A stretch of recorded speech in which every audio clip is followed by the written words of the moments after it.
Salut, salut. Allez visiter le village acadien, donc là incroyable, le village acadien. Ils ont reconstitué l'histoire du pays acadien depuis 1770 jusqu'au 19e siècle. Et ouais, vraiment un truc impressionnant où en fait ils ont reconstitué les maisons, la façon de vivre des gens, et donc il y a des personnes qui sont là et qui reproduisent les gestes, les façons de faire et qui expliquent un peu l'histoire de l'époque.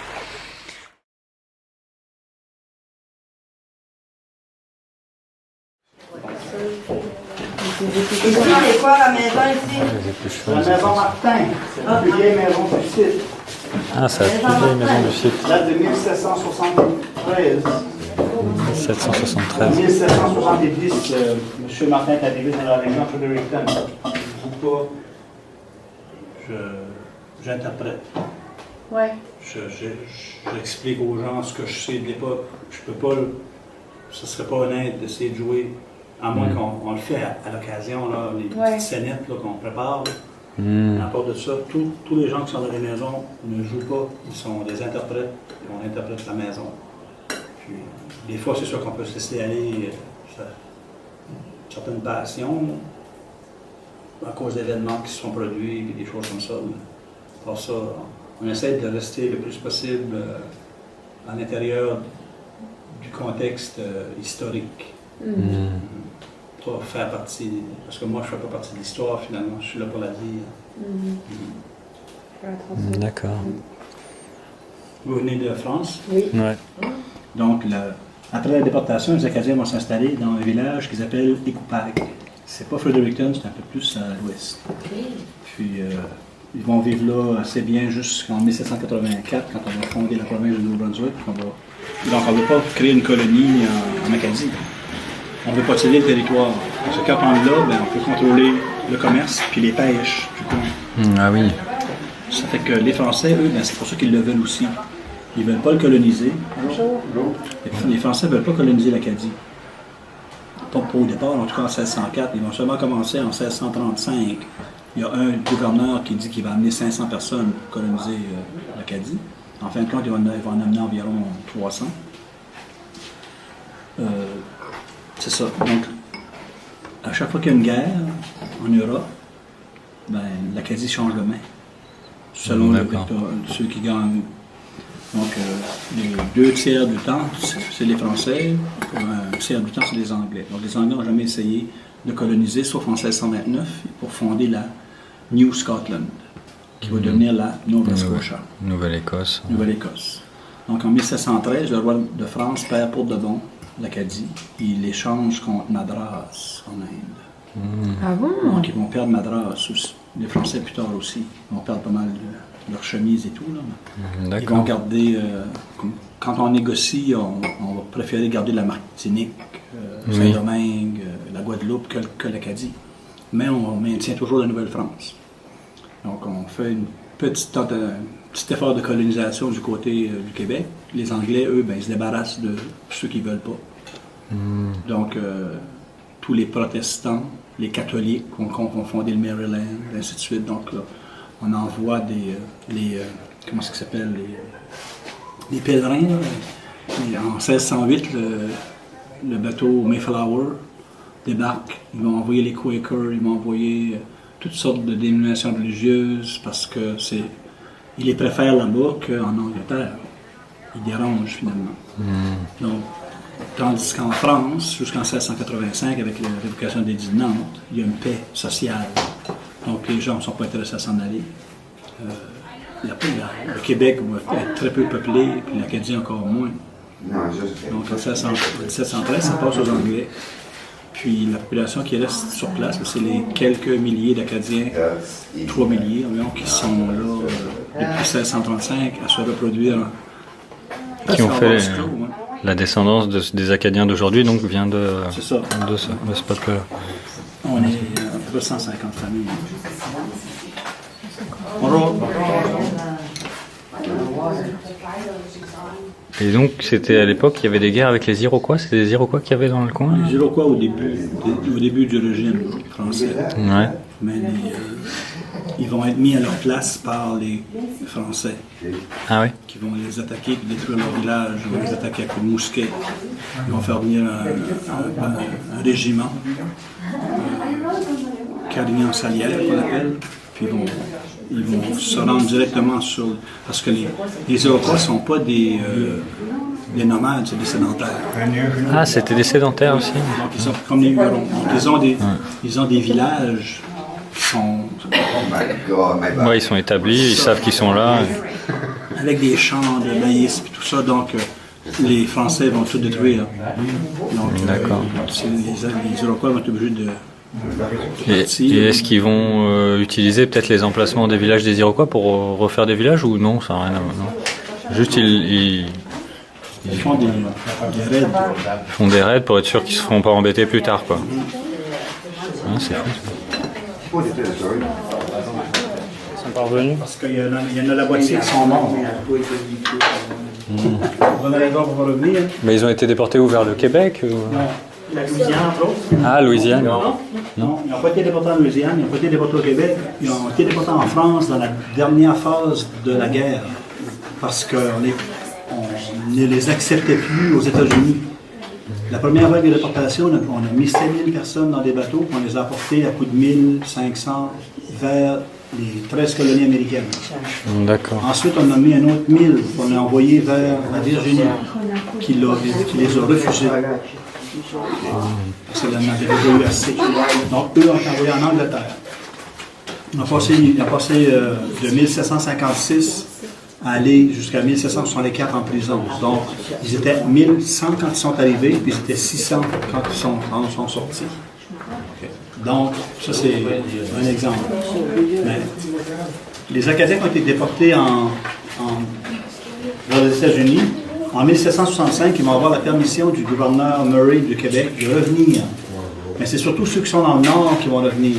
Parce que dans le sud, il y a un émissaire français qui fait une publicité pour envoyer les Acadiens qui ont été déportés là vers les colonies françaises des Antilles, la Guadeloupe, la Martinique, Saint-Domingue, et aussi la Louisiane. Donc, on n'est pas allé directement en Louisiane, on va aller par les petits, comme on dit. Puis, quand l'Acadie va tomber, quand le bois va tomber, le Cap-Breton, quand l'île Saint-Jean, qui est l'île du Prince-Édouard, va tomber avec 4000 Acadiens qui sont réfugiés, à peu près 1 millier du Nouveau-Brunswick. Donc, on va en saisir 3000 de l'île Saint-Jean, à peu près 1 millier du Nouveau-Brunswick. Puis on va les exporter vers la France. Parce que la France réclamait le territoire comme étant français. Donc, le golfe Saint-Laurent était français, à cause de Louis Bourg qui protégeait l'entrée du golfe. Donc, des 4000 qui ont été vers la France, il y en a 700 qui ont coulé avant d'arriver.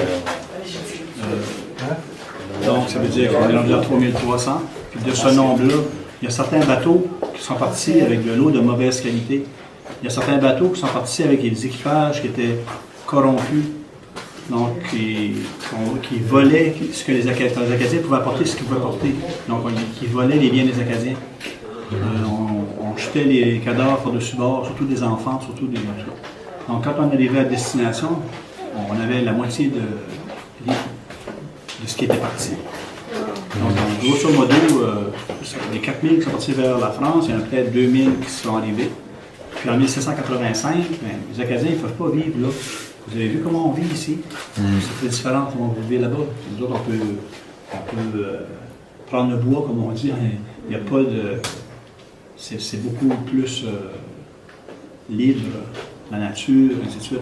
On est maître de nos petits lopins de terre, tandis que là-bas... Autosuffisant. C'est ça, là-bas, c'est avant. Là-bas, c'est avant la Révolution. Oui, donc c'est un peu le servage. Exactement, oui, c'est ça. C'est les nobles qui sont propriétaires de ci, puis les Acadiens ne peuvent pas toucher à rien, ils veulent avoir de la liberté. Le roi essaye de leur en donner. Il va créer des lignes acadiennes qu'on appelle sur les terrains de la couronne. Mais ça ne fonctionne pas. Ça ne marche pas, c'est pas ça. Donc en 1785, il y a environ 2000 Acadiens qui vont embarquer sur des bateaux. aux frais du roi d'Espagne, parce que c'est lui qui est alors qui a la possession de la Louisiane. Puis ils vont déménager, ils vont aller s'installer.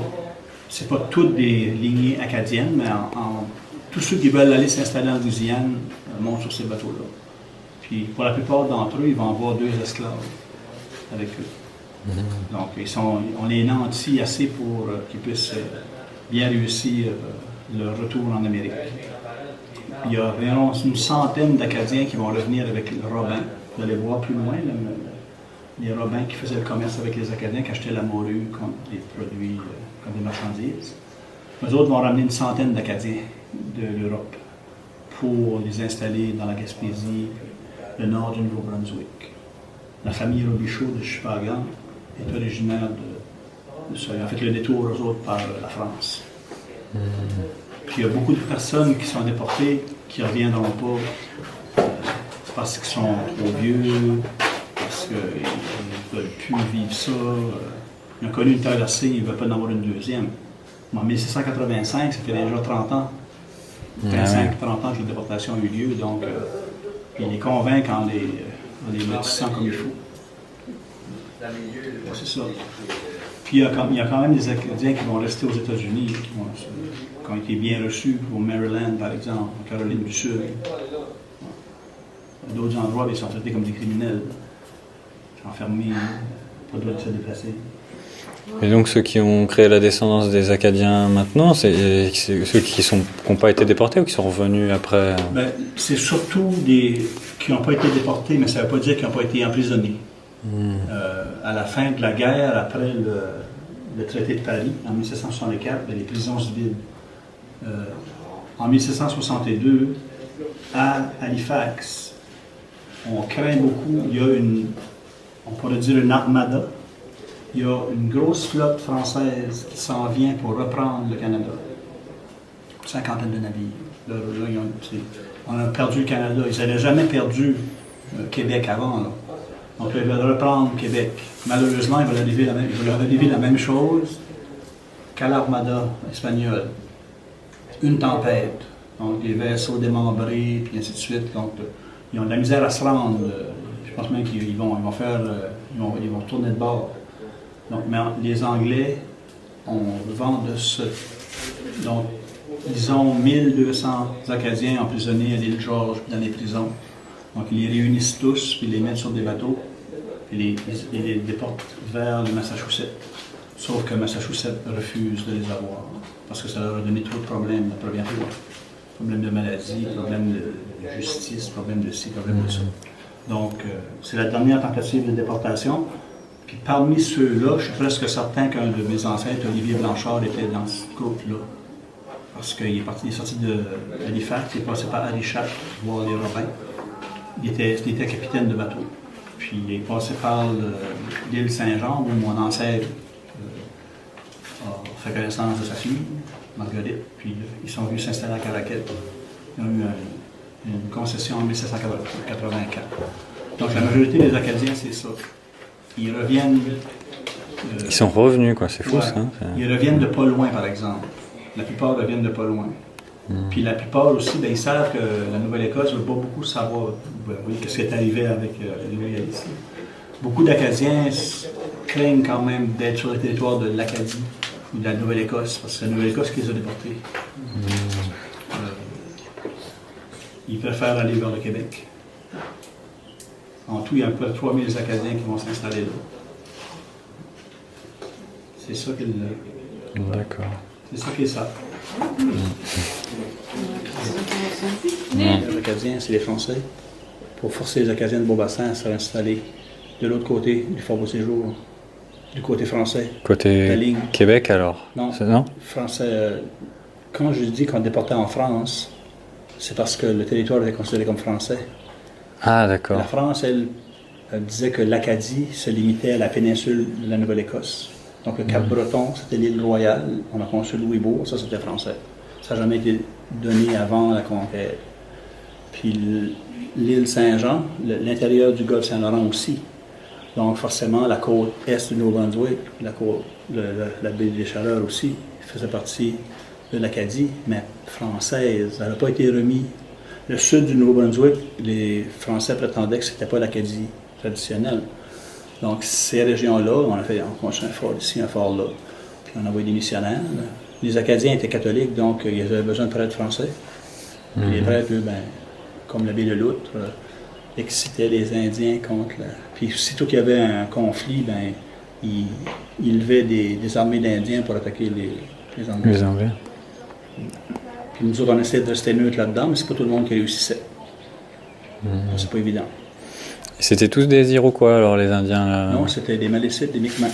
Ah, et les Micmacs, c'est des Mohawks ou c'est des... Non, c'est autre chose encore. Micmacs, c'est ça. Micmacs, il y a des nations algonquines, puis il y a des nations iroquoiennes. Les Iroquois, eux autres, c'est des sédentaires. Ils viennent du centre de l'Amérique.